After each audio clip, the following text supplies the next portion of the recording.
అంబేద్కర్ కోనసీమ జిల్లా అమలాపురం నియోజకవర్గం అసెంబ్లీ స్వతంత్ర అభ్యర్థిగా పరమట శ్యామ్ కుమార్ అమలాపురం నియోజకవర్గానికి స్వతంత్ర అభ్యర్థిగా బుధవారం నామినేషన్ వేశారు. శ్యామ్ కుమార్ నామినేషన్ కార్యక్రమానికి నియోజకవర్గం నలుమూలల నుండి భారీ ఎత్తున స్వహాగా ప్రజలు అభిమానులు భారీగా తరలివచ్చారు. సమనాస గ్రామం నుండి అమలాపురం ఆర్డీఓ కార్యాలయానికి నామినేషన్ వేయడానికి ఈ కార్యకర్తల కోలాహలంతో పాటు అభిమానుల హర్షధ్వానాలతో భారీగా ఊరేగింపు తరలి రావడంతో అమలాపురం దద్దరిల్లింది. చైతన్య రథంపై ఊరేగింపుగా ఆర్డీఓ కార్యాలయానికి వస్తున్న శ్యామ్ కుమార్ కు జనం నీరాజనాలు పడుతుంటే ప్రజలు రెండు చేతులు జోడిస్తూ అభివాదం చేశారు. ఆర్డీఓ కార్యాలయానికి చేరుకున్న శ్యామ్ ఎన్నికల అధికారికి తన నామినేషన్ పత్రాలను సమర్పించారు. భారీ ఎత్తున జనం నామినేషన్ కార్యక్రమానికి తరలి రావడంతో నామినేషన్ కార్యక్రమం విజయవంతమైంది. అక్కడ మా ప్రతినిధి కేజీరావు అడిగి తెలుసుకోవడం జరుగుతుంది.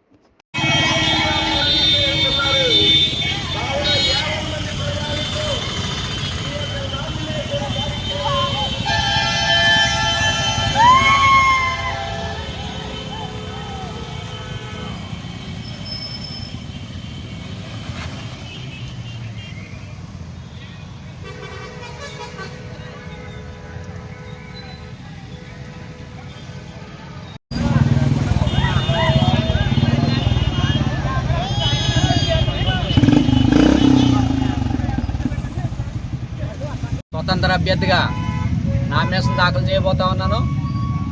మరి పార్టీలకు అతీతంగా అమలాపురం అసెంబ్లీ నియోజకవర్గంలో కుల మతాలకు అతీతంగా అందరూ కూడా నాకు సంపూర్ణమైన మద్దతు ఇస్తూ ఉన్నారు. మరి ఈ నామినేషన్ కార్యక్రమం పూర్తయిన తర్వాత పూర్తిగా ప్రజల్లోకి వెళ్ళి ప్రజలందరినీ కూడా నాకు మద్దతు తెలపమని, తద్వారా నా విజయానికి ప్రతి ఒక్కరు కూడా సహకరించమని చెప్పేసి మరి ఈ సందర్భంగా కోరతానని చెప్పేసి తెలియజేసుకుంటా ఉన్నాను. అలాగే మరి ఈరోజు నేను స్వతంత్ర అభ్యర్థిగా ఎందుకు పోటీ చేయవలసి వస్తుందంటే 29 సంవత్సరాల పాటు తెలుగుదేశం పార్టీలో నేను పనిచేశాను. 2004లో కానీ 9లో కానీ 14లో కానీ 19లో కానీ అలాగే ఇవాళ 24లో కానీ మరి పార్టీ నాకు ఏ విధంగానూ కూడా న్యాయం చేయలేదు. నిన్న మొన్నటి వరకు ఎదురు చూశాను, ఎవరన్నా వస్తారేమో మాట్లాడతారేమో పార్టీ నాకు న్యాయం చేస్తుందేమో అని చూశాను. కానీ ఎవరు కూడా ఏ విధంగానూ కూడా స్పందించకపోవడం, మరి పార్టీలో మీకు ఉన్న స్థానం ఇదేనా, ఇన్ని సంవత్సరాలు మీరు పనిచేస్తని అని చెప్పేసి మరి నాకెవరైతే మరి మద్దతులాగా ఎవరైతే నాకు శ్రేయభిలాషులు ఉన్నారో వాళ్ళందరూ దాన్ని క్వశ్చన్ చేయడం జరిగింది. మీరు ఇండిపెండెంట్గా పోటీ చేయండి, మీకు పార్టీలకు అతీతంగా మేమందరం కూడా మద్దతు ఇచ్చి మిమ్మల్ని అత్యధిక మెజార్టీతో గెలిపించుకుంటామని చెప్పేసి అందరూ కోరడంతో ఈరోజు స్వతంత్ర అభ్యర్థిగా మీ ముందుకు వస్తున్నాను.